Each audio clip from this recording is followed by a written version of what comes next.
प्रभु मैं तेरा तेरा तेरा, तू मेरा मेरा मेरा, मैं तेरा तेरा तेरा, तू मेरा मेरा मेरा।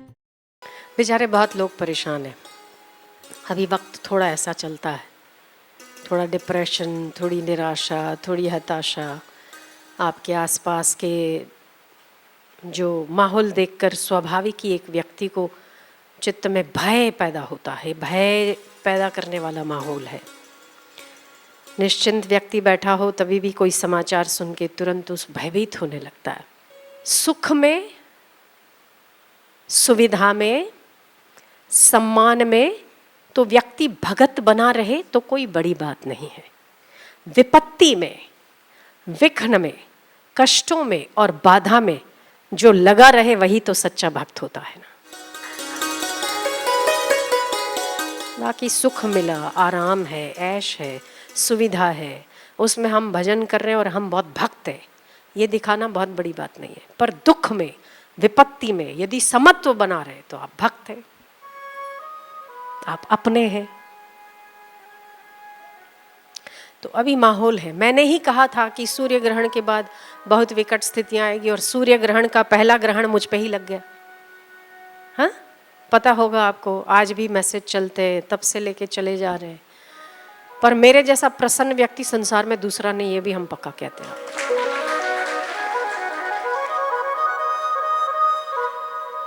क्योंकि जिस व्यक्ति की दृष्टि, ये आपको मैं अपना अनुभव बताऊं इतने दिन का, जिस व्यक्ति की दृष्टि परमात्मा की ओर है उसे संसार का कोई भी प्राणी दुख नहीं दे सकता। जिस व्यक्ति की दृष्टि संसार पर है उसे कोई सुखी नहीं कर सकता, और जिसकी दृष्टि परमात्मा पर है उसे कोई दुखी नहीं कर सकता, विक्षिप्त नहीं कर सकता। आपकी दृष्टि क्या है?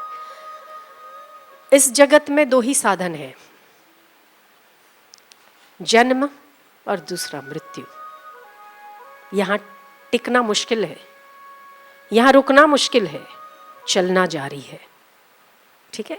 जब से आप पैदा हुए हो तब से लेकर अब तक आप चल रहे हो। जब से आपने जन्म लिया मृत्यु तक आप चलते रहोगे। मृत्यु आपका एंड है, फिर से एक जन्म है, फिर वो चलता रहेगा, चलता रहेगा, फिर मृत्यु है। तो जन्म है और मृत्यु है, ये दो रास्ते हैं। जिसका जन्म है उसकी मृत्यु है, ये पक्का है। पर टिकना यहां पर मुश्किल है, किसी का भी टिकना यहां पर। भगवान आ जाए, त्रिलोकपति आ जाए, संत महापुरुष आ जाए, महात्मा आ जाए, जिन लोगों को संकल्प के द्वारा सृष्टि करने की रचना थी विश्वामित्र को, नारियल बना दिया खोपड़िया, आपको पता होगा ना। दो आँख हैं, एक नीचे ऐसी वो लंबी सी चोटी है, दो आँख लगी हुई है, आपने देखा होगा, तीसरी नाक है। उसने वो सृष्टि रचना करते समय विश्वामित्र के पास वो बल था कि वो एक नया इंसान बना सके।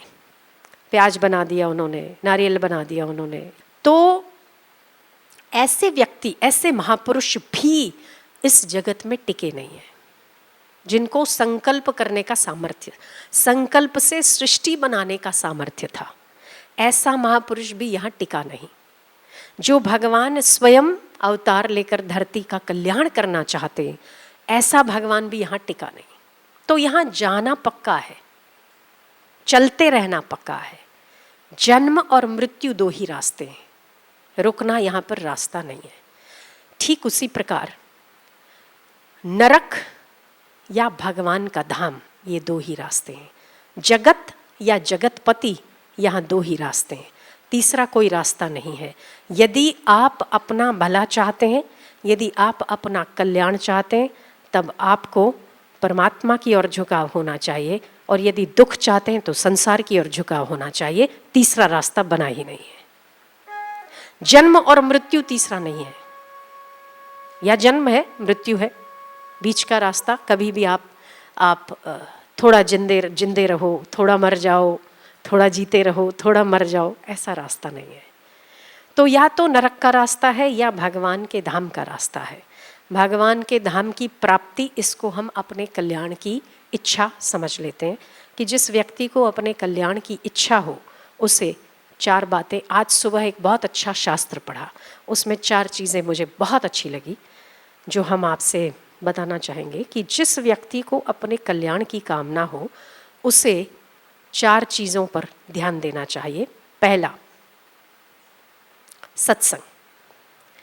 जिस व्यक्ति के जीवन में हर रोज नियम से सत्संग श्रवण का अभ्यास है, वह व्यक्ति कितना भी गिरा हुआ हो, कितना भी पापी हो, पर सत्संग के वो 2 वचन किस घड़ी पर उसे महाराज बना दे, ये कहना मुश्किल है, सोचना मुश्किल है।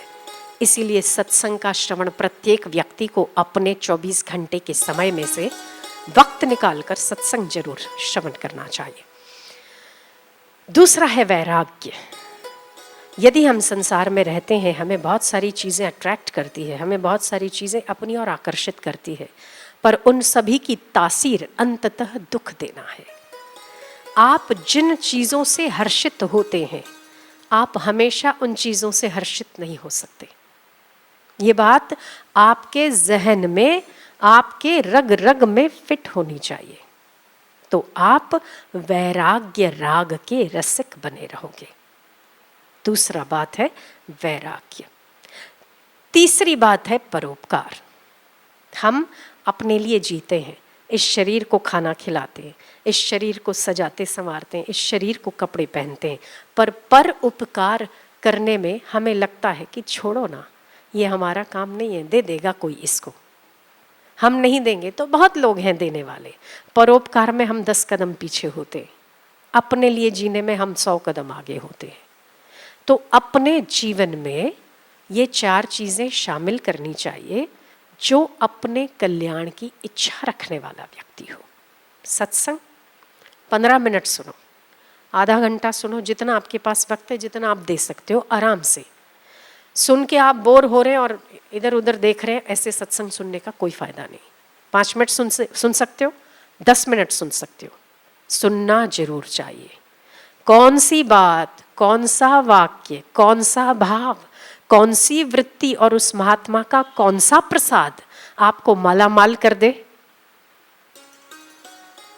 वो ही जानता है। सत्संग। दूसरा है वैराग्य। जो कुछ भी करो उसकी तासीर समझ कर करो।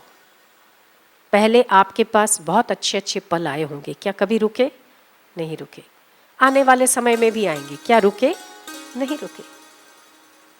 तो इनके पीछे भागने की अपेक्षा जो आया है उसका सदुपयोग जरूर करो, पर सुख को बड़ा आनंद से मनाने की आप कोशिश करोगे तो दुख पीछे उसके पीछे लगा है, कतार के बाद एक खड़ा है।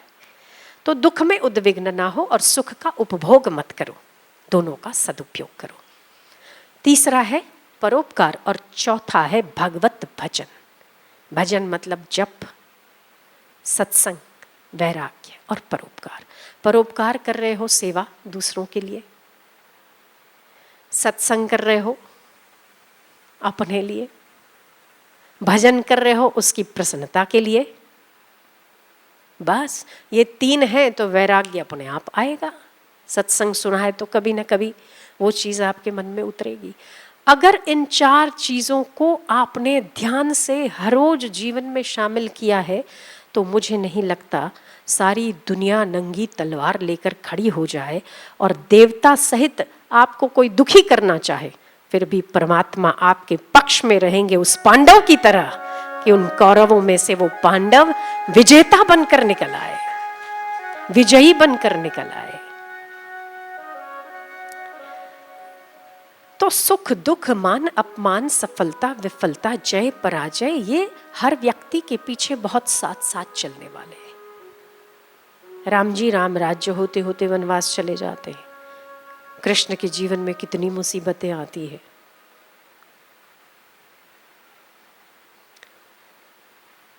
तो मुसीबतों को लेकर आप परेशान होते रहेंगे या रोते रहेंगे, ये कभी किसी बात का इलाज नहीं हो सकता। इलाज क्या है?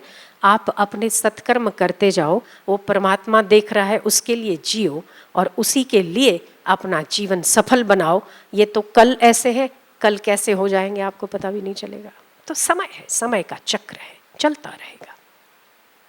इसमें विक्षिप्त चित्त होने की आवश्यकता नहीं। सुख आए तो बांट दो, दुख आए तो भजन बढ़ा दो, बस इतनी सी चीज अगर समझ गए ना, खत्म, पूरा हो गया। सुख आए तो उसे दूसरों में बांटो, दुख आए तो भजन बढ़ाओ। ईश्वर आपको संकेत दे रहा है भजन बढ़ाने का। व्यर्थ के चिंतन और व्यर्थ की बकवासों में अपना समय शक्ति नष्ट मत करो। अपना कल्याण, अपने लिए क्या करना है उस पर विचार करो।